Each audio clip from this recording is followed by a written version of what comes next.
Hi, and welcome to Seriously Pointless Conversations about Culture, your seriously pointless podcast about all your nerdy and geek things throughout time and space, James. That's right. Time and space. Time and space. We're going to wiggly wobbly for you today. So, timey-wimey, wiggly wobbly. Yeah, I'm trying out different things, guys, to see how it works, but it's a work in progress, which is, as is always, everything on the podcast. But so today, obviously, you guys heard James. Yes. I am again joined by the illustrious James.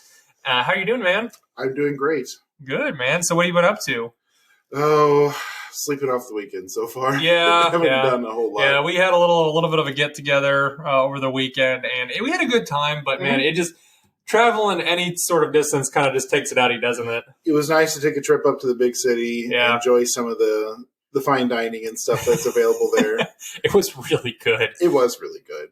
Yeah, it was nice, and that's one problem with going to the city right now is everything is closed. Yep. And the only restaurants that are open are the really nice ones. They're really, really nice, and we were really. On one hand, delicious. They were amazing. Delicious. Yeah, I'm just like, but I looked at it and I'm like, I'm not gonna be able to eat out for like 2 months now, so it's okay. But it was totally worth it because we haven't eaten out in like 3 months with everything going, or probably even longer. And that's how I justify it, because I'm thinking, well, when's the last time we've done this? I mean, I think it was when we did 36 like a year ago. Yeah, well, it was about 6 months ago. 6 months ago, yeah. It was about 6 months ago, but it feels like a year ago. But yeah, that's what we've been up to, guys. And it's not. Oh, so in that case, we actually had a little downtime up there. We're actually going to watch a little anime while we were up there. Yeah, that was fun. We did. I started David on the Boku Fury. Yeah, I don't want to get hurt, so I'll just raise my defense anime. It's a great anime. If you guys haven't seen it, it's kind of a satirical anime about a girl that goes into a RPG game world, and she just puts all of her points in vitality. And needless to say, she cannot be killed. So yes, hijinks ensue. She becomes colossally overpowered over time. Yeah, it's like it's a game mechanic that the game devs did not foresee. Yes, it's a lighthearted, just kind of making fun of the genre type anime. Yeah. Like I said, don't expect deep plot, but if you just need to de-stress after a bad day at work, it's awesome. It's on par with that time I got reincarnated as a slime, which you got me hooked on it finally, and I actually started watching it a little bit. I had some downtime yesterday while I was at work, and I was eating my lunch, and I was like, I'm going to watch a couple episodes. And 2 episodes later, I'm like, I have to get back to work. So it's like, it was bad. It was bad.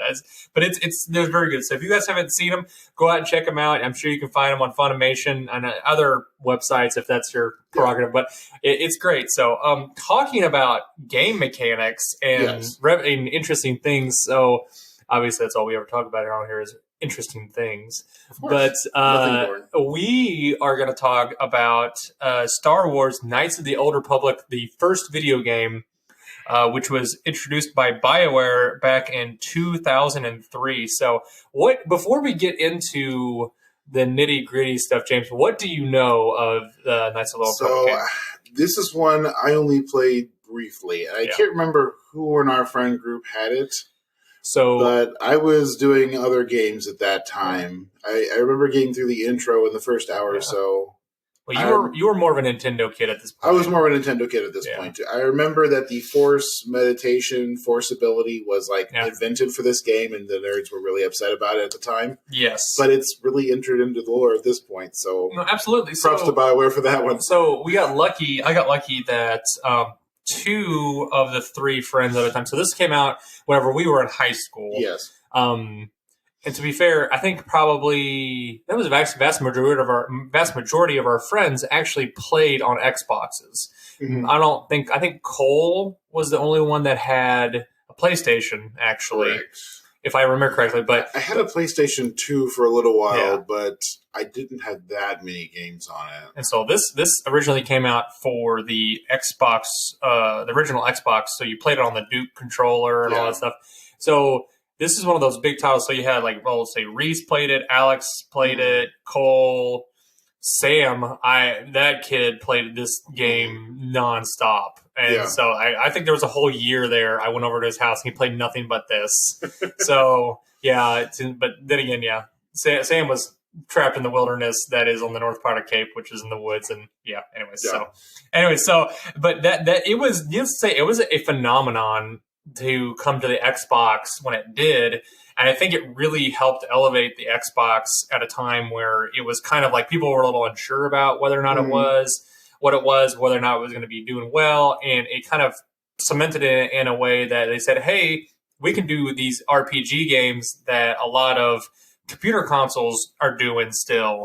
And luckily they picked a company like Bioware, which is where a lot of that was their bread and butter, man. And for me, this is one of the prototypical or archetypical like 3D American style RPG games. Very much Western RPG that you see later with stuff like what's a good example? Like Mass Effect and stuff like that. Yeah. Really take this same concept where you have you have these they have, so that's another part of it too, is like they have dialogue choices, which is very evident in a lot of the Fable was about the same time period as this. What's one that? Too. Wasn't Fable around the same time as this, or Fable was Fable was a little bit later. So the first Fable came out, I believe, for the 360, so early 360 or either late Xbox. I'd have to look it up, but so they had that really cool game mechanic, like you were saying, is they had those multiple choices on how to interact with somebody depending on your character skills. Which is really heavy RPG, which is nowadays you can do that on almost any of those. Actually, Fable was 04. 04? Oh, wow. Yeah. Good call. Yeah. So I thought it was a little bit later than that. So well, they've released so many of them. They did. But so, and that's kind of, I guess, they got lucky that they came out a little bit before Fable, because Fable had, like you said, that straight kind of the same thing, that morality system, which is they kind of have that a little bit in this. But this is one of the first major ones that they do that. Well, and that was all the rage back in the day. Yep. Like there was the time of quick time events, and it was followed by the moral choice systems. Yep. Like if you remember Black and White, I think might have been one of the first ones to really emphasize it. Great game. Yeah. Very different, but it's one of those experimental game types that I think would be a lot better now. At the time, it was way ahead of its time. So you do have that a little bit with like Reyes and a couple of those little like smaller like 2D games where you do play kind of like some sort of elemental / godlike character almost. But these were like the first games to have like the good ending, bad ending, good guy, bad guy type mechanics. Yeah, and no real middle gray area, really. No, there wasn't a middle ground at this point. You either picked the good option or the bad option or the incorrect option that did nothing. Yeah, well, it's not wrong. It was definitely a lot of that, but like and slowly over time, like I said, this was one of those. These are some of those games that have they set that great groundwork for some of the other games that kind of have more. They kind of fleshed out and they give you kind of those gray undertones a little bit. And I think that's great nowadays because you can have multiple endings for multiple people, for multiple parts of your character, depending on what kind of character you want to play or what kind of path you want to go with. And you can get some really heavy stuff, especially in like the new Vampire the Masquerade that's going to be coming out.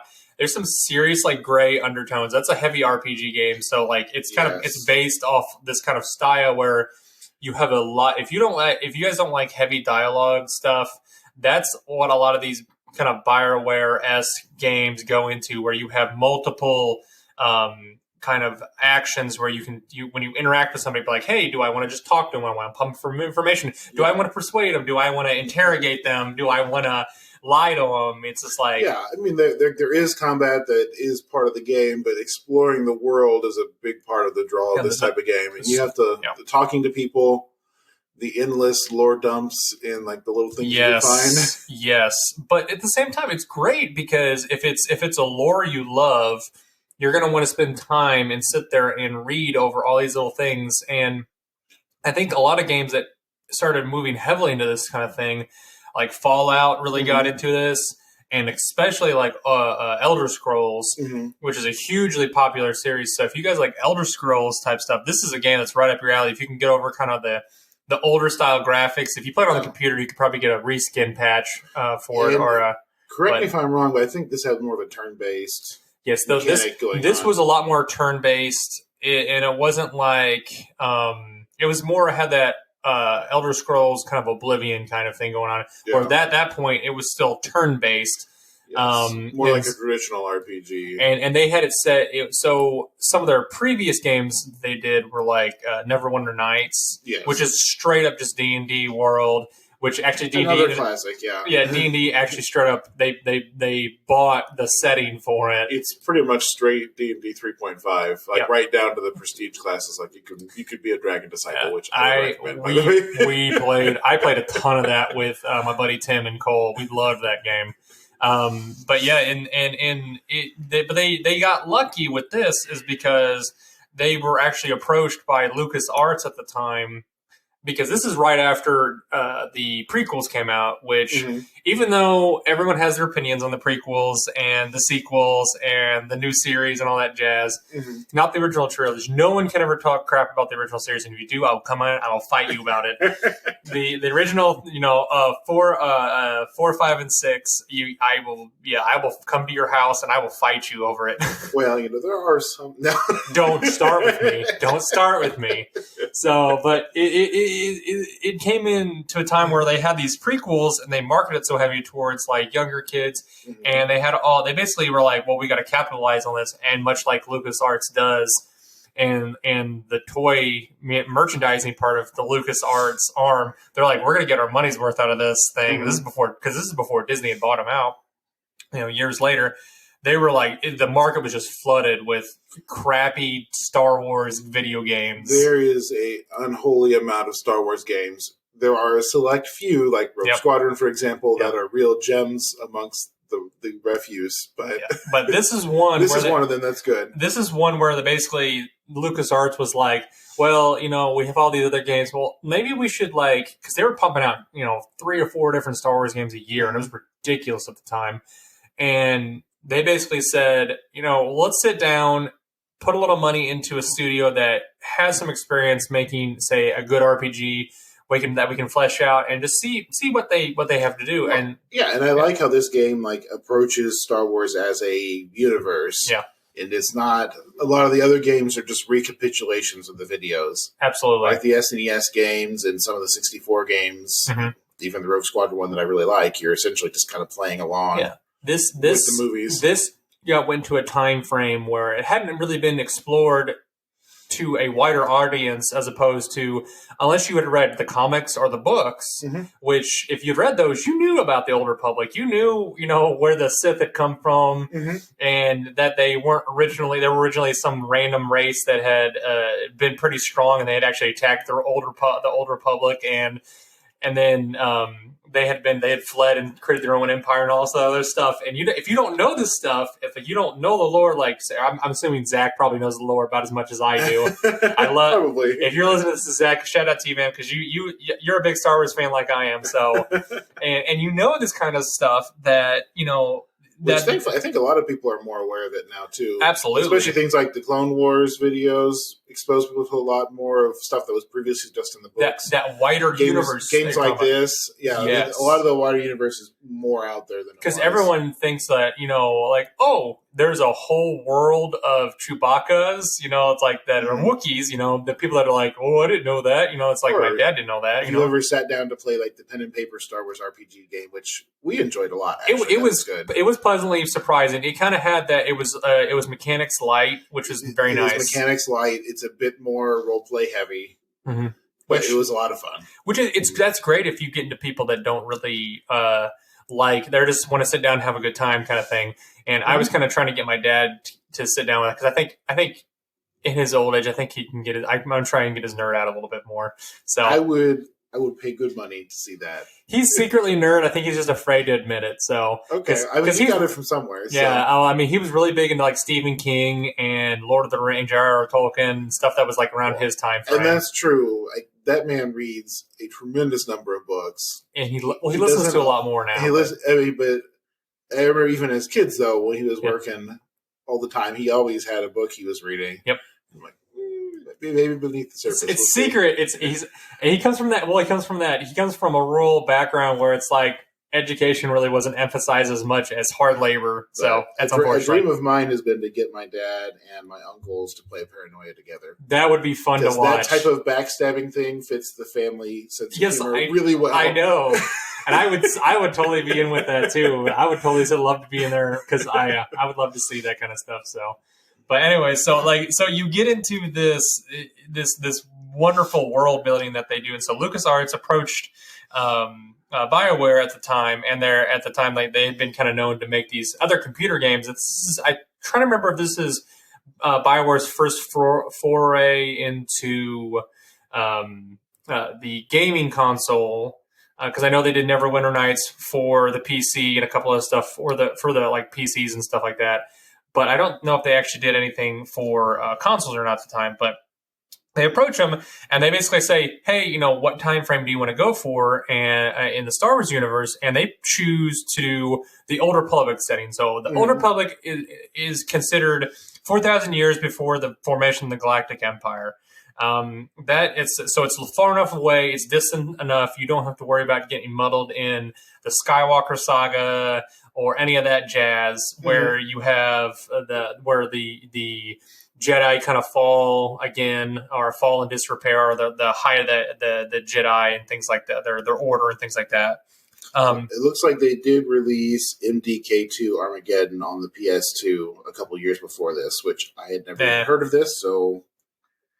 Yeah, I guess like there's like dogs with guns and like an alien in black jumpsuit. So nothing of note, of significance. Yes, so I will agree with that. So it's great. So the time frame that they chose for this, which is a very intelligent thing to do, like I said, it gives them a wide range of kind of flesh things out, and they can kind of connect it with the novels in a way. Yeah, it gives them some space to actually write and to fill things in, which in a lot of times, most intelligent authors, in my opinion, or narrators, they do that. They find an area where things have not been cluttered by all this other stuff. Well, yeah, because the post-original trilogy space has been really thoroughly explored by authors at this point.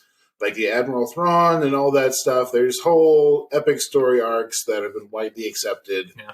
And I think writing into that would have given you like that scripted movie type feel that I think they were really wanting to avoid. Which is a good thing because, like you said... and that's why I think for the new trilogy of Star Wars movies, they had to do such a big time skip, was because they didn't want to ruin all of that. And the sad fact is, now they're already starting to renege on the films a little bit, and they're talking about saying that's an alternate universe type thing, and I'm just like... I wouldn't be too upset about that. I'm not really But either. on the other hand, I'm like, how many do-overs do they get? It's Disney, as many as they want, and they're going to do what they want. So I mean, we're addicted at this point. So. That's why I said I'm pretty sure we're not going to have Mandalorian possibly next year, but we'll see. It's with all the crap that's going on with that. But anyway, so they picked a historic time period. They picked a historic time period, which is it's kind of at the I wouldn't say the height of the New Republic or the Old Republic. It's still kind of in its adolescent years. Yeah, this was after the Sith Wars, right? No. This is before the Sith Wars. This is before the Sith Wars. So. Yeah. So this is what it called. This is I'll look at this. So I'm going to read the brief synopsis of it for you. The story. Okay. So the story sets of the story of the Knights of the Old Republic takes place about almost 4,000 years before the formation of the Galactic Empire, where Darth Malak, a Dark Lord of the Sith, has unleashed the Sith Armada against the Galactic Republic. The player character plays as a Jedi and must venture to different planets in the galaxy to defeat Malak. Player must choose from 3 character classes: the Scout, Soldier, or Scoundrel, and they can customize their characters at the beginning of the game and engage in round-based combat against enemies and all that jazz. So it's here we go. Actually, I have a plot further down the right. So and I believe, like a lot of the Star Wars RPG games, you eventually get force powers like halfway through. Oh, that's a lot. Yeah, sorry, I have a lot more on the plot that I totally missed on there. So it's the whole idea of it is basically that Darth Malak has come back because if you're unfamiliar with the setting, is the Sith Empire had come in to try to attack the Old Republic. Old Republic pushes them back. They go away. They form the Sith Empire on another planet. Malak finds out. Is it Revan? No, Revan finds out about them. He goes to try and stop them. Or to stop them, he gets seduced by the dark side, and that's when he comes back. Mm-hmm. And so that's kind of where we're at right now, because Malak is also with the Sith Empire. He's like another random person. He's not a Jedi at all from the beginning, if I remember correctly. He just is like straight up Sith to begin with. So okay. So he comes back and he's got this basically it's a kind of an armada that they're just trying to push in, and they kind of end up taking over the Outer Rim is what they end up doing. So, but the whole point of the thing is you're a character that you wake up on a Republic ship, the Endar Spire, which is under attack by Malak's forces over the city world of Terrace. You have a Republic soldier soon arrives and informs the character, or informs you that you are they are under attack. You have to fight your way to the escape pods, and then you get down. Before you get down there, you get confronted by a Sith Lord called Darth Bandon. Mm-hmm. With no other options, obviously Trask sacrifices himself, and that's where you get in the escape pods, head down to the planet, and that's where you meet up with your main kind of crew, which are you actually I believe it is I'm trying to remember who the people are, because you have three main characters you have with it. So there's a pilot you have with you, and then there's a droid, I believe, that you have with you. And then obviously, like most games, you can go in, and on most RPGs, you can meet characters along the way, and you can like rotate them out. Recruit them and switch them out. And switch them out. So, but the whole point is you're basically kind of going after Malak's forces, and I don't want to ruin the whole thing, but you essentially have to figure out how you're going to take on Malak throughout the game, and you kind of. But the thing is, you can do it in any order you want, which is kind of the weird thing about that. One of the newer things at the time about the game is you can pick up quests for different places throughout the whole game and say, I want to do this part of the story. I want to do this part of the story. Which, if I remember right, this is one of the first games that did something like that, where you just pick a planet, you go to it, and you do that piece of the story when you get there. And when you're at the planet, you can talk to, say you're talking to the Wookiees. I'm really hung up on these Wookiees today. I don't know why. But anyways, you can talk to the Wookiees, and the Wookiees are like, and you're like, okay, sure, I'll get you those special ceremonial beads that the pirates took from you guys on the way from your planet, and they're on this other planet. Oh, it just so happens that part of the storyline is over at this other planet, so I'll go there, get you your beads, and finish the storyline too. So. Well, and it reminds me a little bit of Chrono Cross when you put it that way, where there's this cast of characters, you can kind of recruit them and do their bits as you go. And that's where you get, like I said, the very classical kind of RPG tropes that you see nowadays. We consider them classical, but at the time, they kind of started to really flesh them out in a new 3D world and in the Star Wars environment where you normally had them in these they're very what's the word I'm looking for?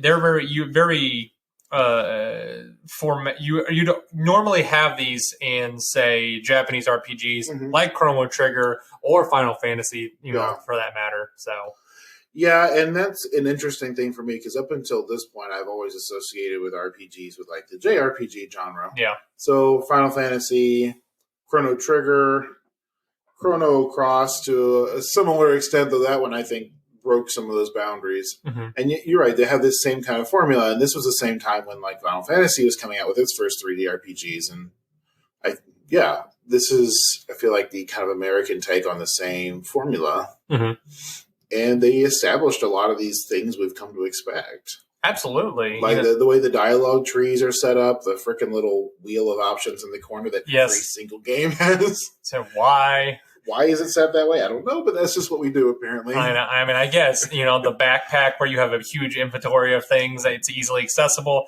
But, like, kind of, without going into, like, the crazy things about it, you kind of get a choice at the end, without really spoiling it too much without people. It's Star Wars. They know there's a light side, dark side option. So that's not a spoiler for Star Wars. That's the thing is, like, at the end of the story, you have a choice, what you want to do depending on which side you go.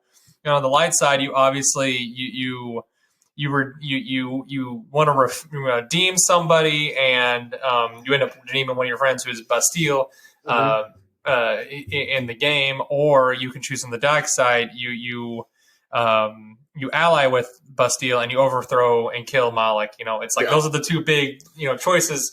But you never really. That's the thing in the game. It didn't really matter. Like if you were like just a hair to the light side. That was your option. That was your option. You had to go light, or a hair to the dark side. You go to the dark. That's the dark ending. There was no like gray middle area. Mm-hmm. which nowadays you kind of have that third option they'll throw you into. Yeah, and you see this a lot in these early RPGs. Like we mentioned Fable earlier. Fable's still a good example. It was kind of you're either a good guy or a bad guy. And that's it. And I hate to say it, but it's a little vanilla in a way that they had this. But at the time, I'm sure this was pretty complicated for them to try to set up all these different multiple stories that they had or different quests that you had to choose. You could either choose to go in and say you're going to complete a quest for some random person, and you had the choice to either say the obvious light side version, like I'm just doing this with the goodness of my heart. I need no payment. Or you're going to be the bad guy, but like, give me my freaking money. I'm going to beat the crap out of you. And I also, on top of it, I want more money. It's just like, wait, like what? Why can't I have like a middle option where it's just like, sure, I'll take payment. Thanks. Have a nice day. It's just like, would that not be acceptable? It's like they don't really have those options in the game. So when you start thinking about a game on this scope, and I think all the RPG developers run into this, is that these choices to be realistic and feel grounded in the world, they have these cascading consequences. Yeah, and so I can see how the trees of decisions and effects get really complicated really fast. And they can. Yeah. I think there's just a diminishing returns on how much of that to include in the game versus the amount of development time that makes you take. Yeah. Especially in terms of just extra art assets. just for an idea of how many hours you can put into this game, you can do up to depending on if you just do a straight playthrough, this game will run you around 35 hours. Okay. And that's if you do one playthrough and you do all the quests and you basically, do a little bit of extra leveling probably sometimes if you need to get to the end and things like that. Mm-hmm. But if you wanted to play this game, say you want to play every single character class, light and dark, male and female, because this is one of those other games too, where they first started putting romantic stuff in there. So you kind of I didn't realize there was romance in this one. Yeah. So it's really cool. They actually did an update a little bit after the game came out where you can choose to do, if you do a female, I'm going to say scoundrel. Okay. There is one character there's one NPC that you can interact with. You can actually get into a romantic relationship with her. And so it's like one of the first homosexual relationships that you have that they have available in a game. Mm-hmm. But that's the only way you can do it. Oh, so it's not like a romance system. It's just like if you're the perfect combination of class and character type. Well, you have to build up to it. Like you have to do some quests and things like that. Yeah, but it's not like with some of the other stuff where you like. It's a nice little Easter egg. Yeah, it's a nice little Easter egg, but it's just like it's not like some of these other games where it's like you just have to like give the person as many gifts as possible just to make them happy. Hey, don't make fun of Harvest Moon. I don't know what you're talking about, okay? I don't know why I would make fun of Harvest Moon. I'm going to keep giving Karen grapes every day. That's right, you will. And she'll just say, wow, these grapes are so tasty. And you're like, they'd be better if they were made of wine. But you know what? Right. Take your grapes, you filthy grape person. And I just graped her over and over again. Okay. That's right. Hey, okay. That's the whitest kids you know, Joe. Possibly the best skit they ever did with their... Check out The Grapist. The Grapist. It's good stuff, yeah. And the way they had, this character, I swear he didn't wash his hair for 2 days. He looked like a creepy stalker guy. Super creepy. Super creepy. It was great. It was excellent. But so it's interesting that they go into this game and they don't have these really all they really have are these big two extremes, and luckily you have a lot of games kind of built on that, like especially even like Fable, the game that the one you were telling about earlier that came out the year after. You could play a neutral character. You could run all the way through and just play a neutral character. You didn't have to go all the way dark or all the way light. Sure, you got an achievement probably for it or something like that if you went one way or the other, if you did both. And also you grew horns if you're a devil. You get to eat the crunchy chicks. That's right, you do. Because that's just gives you for whatever reason, that gives you the most infamy or evil or what else, as opposed to killing people. Like you could kill 100 people, or you could eat one baby chicken. Yes, and you're instantly evil. It's just like, okay, makes sense. So, but it kind of building off of those things, you have these mechanics in the game that really kind of set it apart and made it a very specifically a RPG and not like a not like a live action RPG game, like Fable was more than anything, where you could move around. And because in the big difference between something like Fable and BioShock has some of those elements. Yeah. I mean, Mass Effect for sure. They kind of get into that action RPG a little bit, but where. Well, I'll explain. It's more real time. It is more real time, and they do have that to an extent in BioShock, but you can still pause time a little bit and pick out what you want, and that's very reminiscent of this game. So I don't know if you remember or not, but you can literally pause time for however long you want. Mm-hmm. They don't care. And that's interesting that Star Ocean, I think, on the Super NES had some of those mechanics too, where it was like a traditional JRPG, but instead of being turn-based, your characters all had a speed. And you could either play it in the turn-based mode, where it would pause the game when every character's turn came up and you pick things, or you could play it in the real-time mode, where the menuing you just had to do as fast as you could. So it was almost like a Final Fantasy type thing, almost. Final Fantasy stole it later. Okay. Star Ocean was the first. That's right, our one and only Star Ocean. Okay. It's one of the best SNES games of all time. It is true. It is really good. Is it on the There's Nintendo sequels Online? Later. I don't remember if Star Ocean made on Nintendo Online or not yet. If not, you could probably find it somewhere. Yeah, I'm sure you can find it. It wasn't very big in the U.S. originally. But they have some sequels now, which I have been told. I haven't played them, but it sounds like they're like bloated monstrosities in terms of just game hours. Well, I mean, if you got the time for it, but at the same time, it's like if you're paying $60 for a game and you just want to like have something that's definitely worth your bang for your buck, those are definitely for it. So the point is, I think this game featured the same kind of hybrid thing where you could try and pick your turns and stuff in real time and let it play out. No, yeah, and that's one of those things that like they really kind of wanted to emphasize that a little bit, because if they wanted to try and it was what they knew. Mm-hmm. They were very RPG turn-based heavy, between some of the older games that they had made. But at the same time, too, I think that they did not feel comfortable trying to move out into a live action kind of a live action kind of more gameplay mechanic that some other games were starting to push into their games. I don't think they felt good with that. Yeah, honestly. Like cooldown based mechanics like you see in a lot of games currently weren't really out yet. Well, yeah. I think the first ones you really saw is WoW started doing them because they came out in 2006, 2007. I mean, yeah, WoW had a bunch of that type of thing, and I know some of the other. I think some of like EverQuest and some of the older RPGs did too. But that was all like mouse interface stuff. Yeah, and I think it was on the controller.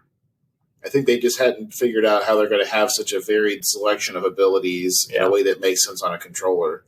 Which if you're going to do like a cooldown based, fast RPG, you either have to limit the number of abilities the player can access at any given time, with like your ability selection wheel, like you see in most games now, or you have to have a number of abilities that corresponds to the number of buttons on the controller. Yeah, which they're getting better with that. A lot of times it's literally like you have to push X and Y or X and A or X and B or whatever it was. You'll see that in some of the more movement-focused games, like your Assassin's Creed, Prince of Persia type things, where fluidity of gameplay is the priority. They'll try and keep the button mapping simple. Very simple. But then you get things like where it's literally like you just have to go in and you have to, there's so many different abilities you have to have that, like, I don't know how they do Diablo 3 on the Switch or the PS4. I've only played it on PC, so so have I, and that's why I've had people try to get me to play it. And I'm like, it just seems like a lot of buttons you're gonna have to push to try to get something to work. Or I just don't know. See how it'll work wouldn't work well. But I don't know, and I still have mixed feelings about Diablo 3 in general. Yeah, I will say after the Loot 2.0 came out, it became playable. Yeah, it definitely wasn't did. to start with for me. No, it wasn't. The loot was one of the biggest issues I had with the game, which is why I stopped almost immediately after playing the first. It just has a very different feel of game. Yeah, which I'm hoping with this new one, from what I'm gathering, I think it's going to be a nice in between 2 and 3. It's what I'm hoping for. Yeah. So part of what I think made 2 so good was, as frustrating as it was, the permanent skill selection was part of it. I know. And I think you had this limited space in which to be creative and stuff, and it made designing these builds very fun and very effective. Yeah. Like, you have so many points, and this is your talent tree. When I played Diablo 3, it was like, okay, pick the 2 skills you want and pick the 2 modifiers to those 2 skills, and there you go. Yeah, and you're good to go. So, like, it just didn't feel like I was building a character in the same way. It was like, here's all the options. You unlock them as you level up, and you can change them at any time. No pressure. Yeah. It wasn't the same. No, and so that kind of like is very similar to this game. It's like you had this pressure on the types of skills that you chose, depending on what class you choose. But the thing is, like, you'd only get certain skills depending on like which choices you made throughout the game. And I don't know about you, but they kind of did the same thing. They lock you into certain skills, or you once you put in your skill tree about what you wanted, you couldn't go back and change it, which is very traditional RPG. Unless you had unless you had a save slot where you're literally just like, I'm going to save right before I make these skills and see if I like them. I'm going to go back afterwards and change them up. We've all done that. And so on one hand, I appreciate the convenience of the modern respec system, but part of me does miss kind of the gut-clenching moment where it's like, I'm better look this up on GameFAQs real quick. Yeah, I'm going to see what I'm going to call, or I'm going to get a hold of you and say, hey, what did you dump all your pick? Was it good? What did you dump all your points into? So kind of going over the gameplay, the game mechanics of things. So obviously, like I told you guys earlier, you have these character classes, scout, soldier, and scoundrel that you guys get to pick.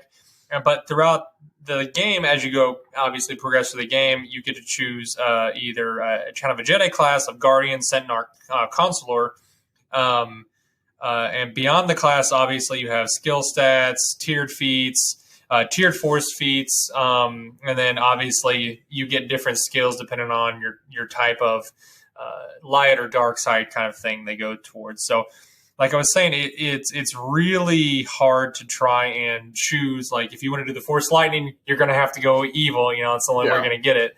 Now, is this more like a Diablo 2 style skill tree, or is this like a skill point based system where it's like 6 points for this and 2 points for that? I think it's more of a Diablo type skill tree, if I remember correctly. It's been a long time since I've played this game. I'm going to be honest with everybody. It's been about 10 years.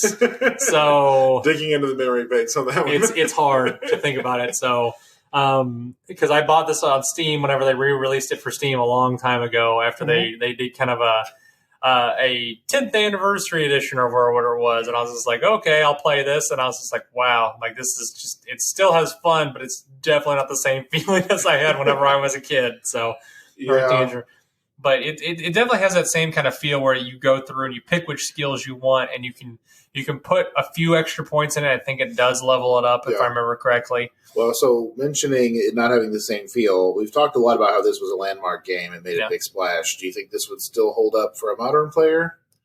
So is this like a truly timeless classic in the sense that you could still pick it up and have a blast, or do you think it would feel a little stale by current standards? It will feel a little stale, I'll be honest with you. So unfortunately, if you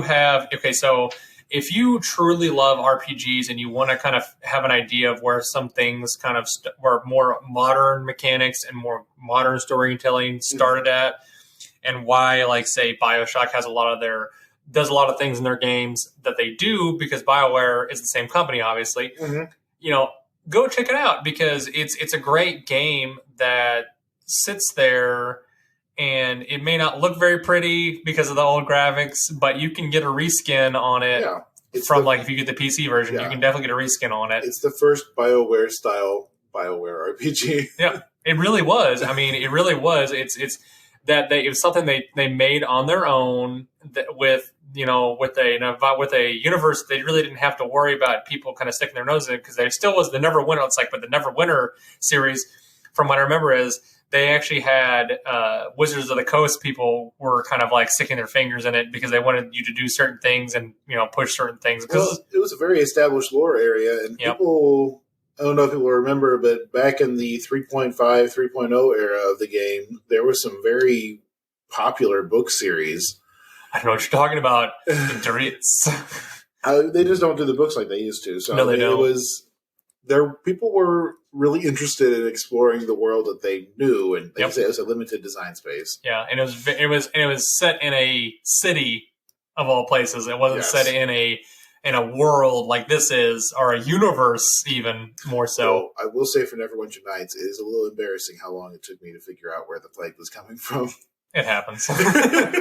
No one's perfect, James. It's okay. The only reason I knew was because Cole told me, because he'd already played through it like 3 times, and I'm like, oh, okay, I'll go there then. And I proceeded to die because I wasn't high enough level. So that's I think he did it just to see if I could make it and wanted to just watch me die. That sounds like him. So obviously you get into all these game mechanics and you get all these really awesome alignment systems and everything, but like you said, like how do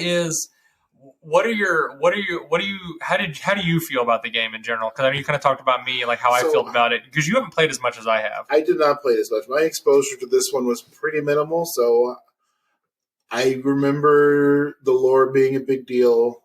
Mm-hmm. I remember the fans being super happy with this game in terms of like the content of the story it explored. I know a lot of the stuff they introduced has kind of become part of the bigger universe canon, which is not something you can say about a lot of the Star Wars games. No. It's telling that a lot of the mechanics they introduced are becoming pretty standard features in games. Yep.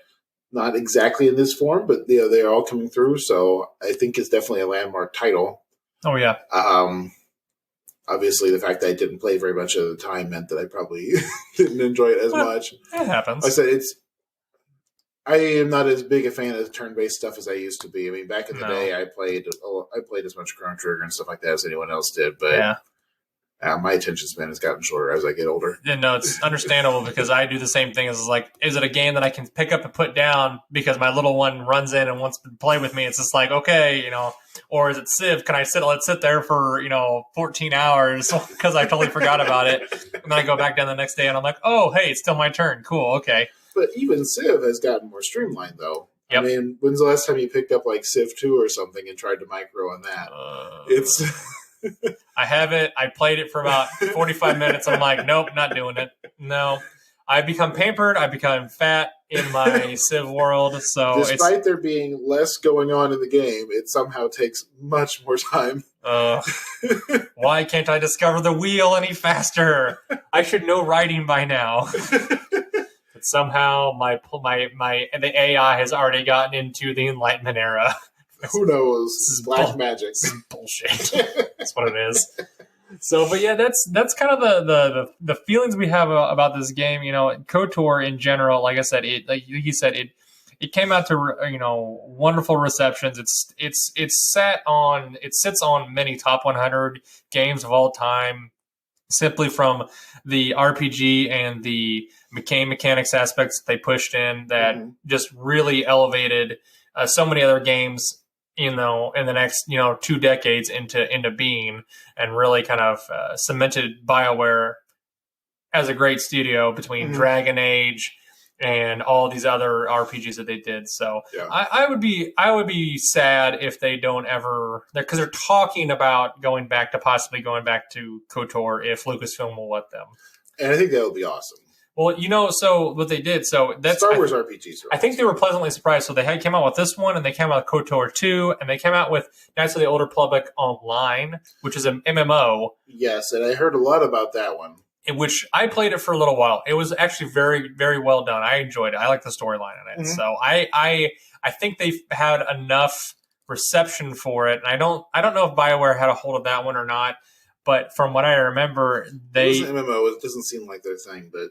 Yeah, I don't think that they got a hold of.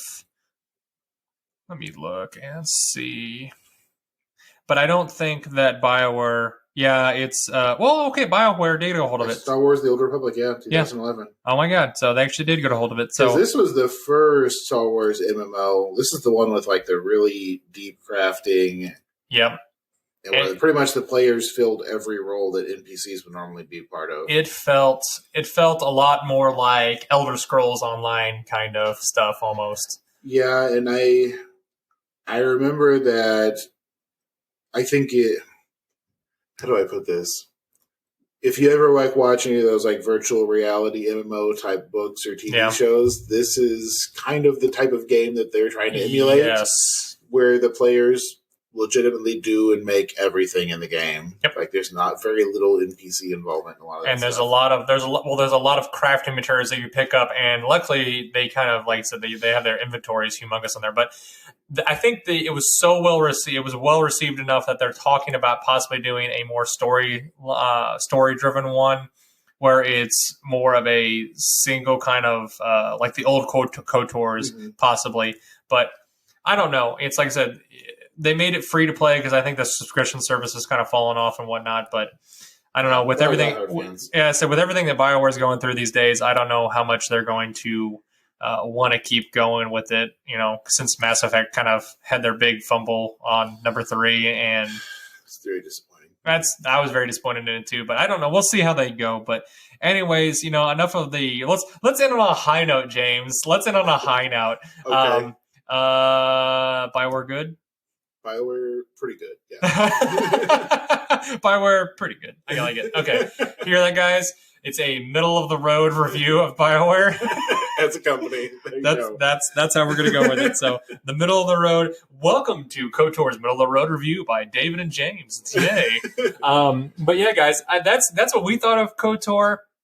Do you guys feel the same way about KOTOR, the original KOTOR game? Does it bring about the same feelings of nostalgia to you guys, or is it a little bit more lackluster like James and I kind of feel about it a little bit? I'm just sitting here thinking that a game developer ranking list could be a fun thing to do.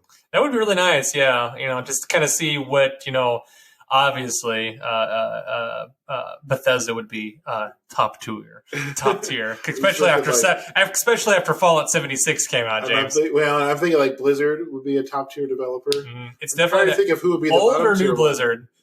Old Blizzard. Okay, good, yeah, because Blizzard Activision new Blizzard kiss my butt. Well, we'll see how all the stuff they announced at BlizzCon this year turns out. Are you excited about some of this stuff? I know we were talking about a little bit. I am excited about some of that stuff. I guess we can take a couple minutes. So we're recording this right after the BlizzCon Online was just this last weekend. And short list, there's a new expansion for Shadowlands. Who cares? WoW Classic TBC got announced. Yes. And they announced that there's going to be some changes, which I think will make it fun. So like the leatherworking drums are going to get tuned down. It's going to be on the last balance patch. Yeah. They're going to make the raid bosses the pre-nerf extra hard versions. Yeah. You've already asked me once to get my account back up and going. I've told you no twice. Again, yeah. I note that I asked once and he said no twice, so I think I'm getting to him. So the WoW version. Yeah. They mentioned Diablo 4. It sounds like it's a long way off because they're still like 2022 probably. They're still like announcing a class they're going to include and not like showing this is how the gameplay is going to work for sure. It's a rogue class. It looks like the assassin. They're just calling it something different. We all knew there was going to be a rogue class. Yeah. The fact that it's the classic rogue instead of the Diablo 2 assassin, it honestly doesn't make a difference to me. I didn't like either one of them. So yeah, as long as it's not the stupid like what was a witch hunter or whatever they called it. I wasn't a big fan of those. It was kind of dumb. I always liked playing the sorcerer characters or the paladin characters. That was my idea. Necromancer all way, buddy. Okay. Necromancer is fun, actually. It's because you know why? You're more environmentally conscious because you rinse. That's right. We're going with the green class. I'm the green class. Prove me wrong, James. You do recycle. That's right, a lot. The barbarian leaves those corpses to waste. That's right. Filthy. He's a filthy capitalist. I'm environmentally friendly. Anyways, so the post 1. Okay, we're getting into Diablo 2 nerd stuff now. Yeah. The post 1.10 Necromancer when they introduced synergies, so your skeletons could actually be beefy. Yes. Okay, yeah. The skeleton Necromancer is really chill to play. That's right. Them skeletons be flexing, James. Them skeletons be flexing. I will say, if you lose your whole army, though, you'll find yourself going back to Act 1 to restock on skeletons, because without them, you are useless. I don't know what you're talking about. I don't know why would I ever do that. So, but anyway, they announced on that topic, Diablo 2, I think they call it Rebirth. Resurrection. Resurrected. So it's a reskinning of the Diablo 2 game, and I don't think they're not changing a whole lot in it other than a reskin, is from what I can tell. Yeah, as far as I can tell, I think they're doing some audio touch-ups. They're redoing it in 3D graphics instead of 2D sprites. Yeah. But I tried to find interviews and magazine articles and stuff last night, and so far they're emphasizing this is going to be more of just a cosmetic update. Yeah. They did say they're going to try to make some convenience updates as long as it doesn't change the feel of the game. Like they mentioned having an ability to trade items between your characters without having to really drop and switch over. I don't know what you're talking about, James. But there were some other things they decided not to change because they felt it changed the game too much. So, which I know from what I got, I don't think they're changing skill trees or any of that other stuff, like main things in there. They're re-rendering all the cutscenes. Ooh, pretty. So they were extra pretty. You can see every pimple on Deckard Cain's face or every scab. It's important to me. Every boil and sore. Overwatch 2 got talked about, and it sounds exciting. So from what you told about that, so you were telling me about this when we were on the trip. They're going to mostly they're right now. What they released is mainly just showing that they're going. The big thing is they're going to have story in it, like story arcs or story maps in there for people to go through and play if they're not really more PvP inclined. Is the big change that they're throwing there? Actually, several things. So yeah, one is that there's going to be like a quest type system. Yeah. They're talking about trying to do hundreds of quests, and they talked a lot about like the scripting and the different things they were including in it, and they're exploring new parts of maps, and they're really pouring a lot of energy into this, and it's supposed to be something you can do solo with your friends that's not constant PvP all the time. Okay. Which I think is a good idea because I remember the events were always super popular. They're also adding in a talent tree for characters. Okay. So one example they gave was like Soldier 76 has some stuff that emphasizes his biotic healing field where you can get an expanded field, you can increase its healing, or they said you could get like a repulsion mechanic where it pushes people out of the field while it's active.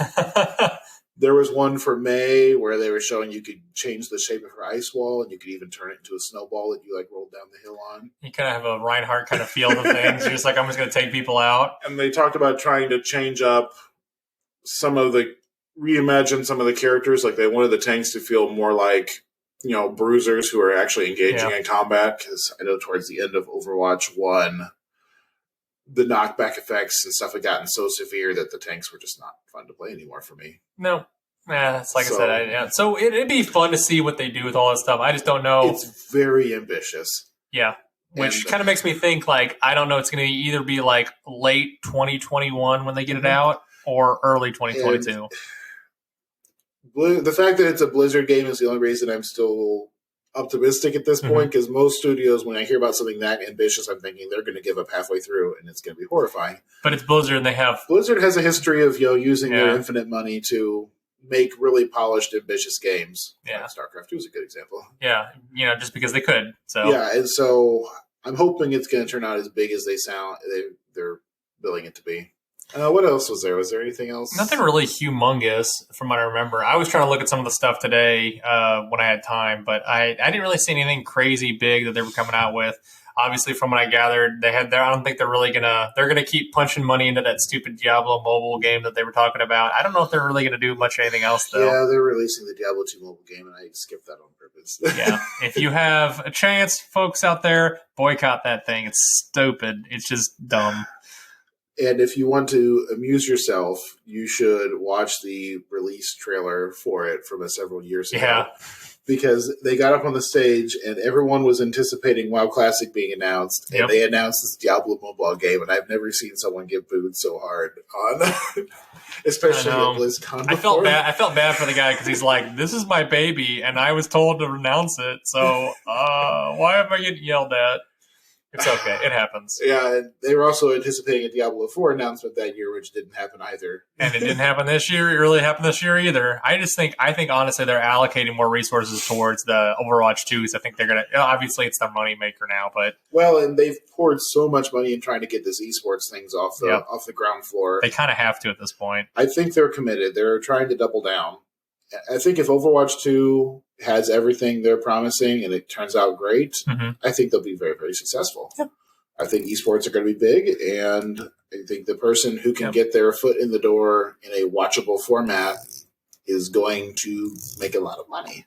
Which, they're definitely having problems with it right now. But you're seeing viewership go up right now with everything. So. Yeah, and we saw that, and I haven't watched it a ton, but I watched a couple matches just to get a feel for how it is. But the Overwatch esports, it's professionally done. They're trying to announce it in a similar way to you would like a sports match, where you get multiple views, you have running commentary, they flip between points of view. They're trying to make it into a watchable sport. Mm-hmm. Which for me, I think the shooter genre and like the class-based shooter with abilities, I think is going to be a more watchable format than something like Dota is. Yeah, Dota, I've tried. Now, I know Dota is bigger right now, I think, because it's frankly a more competitive game. It really is. But we'll see how it goes.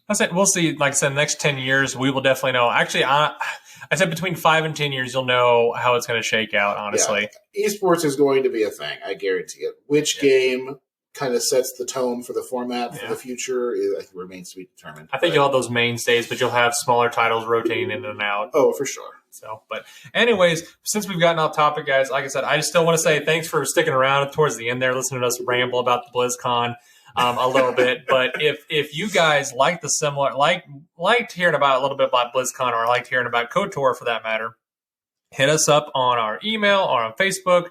You can hit us up. Let's go back here. Hit us up on our email at seriouslypointlessconvo@gmail.com, or you can hit us up at seriously pointless conversations on Facebook, Instagram, and Twitter. And you can make suggestions on things you want us to talk about.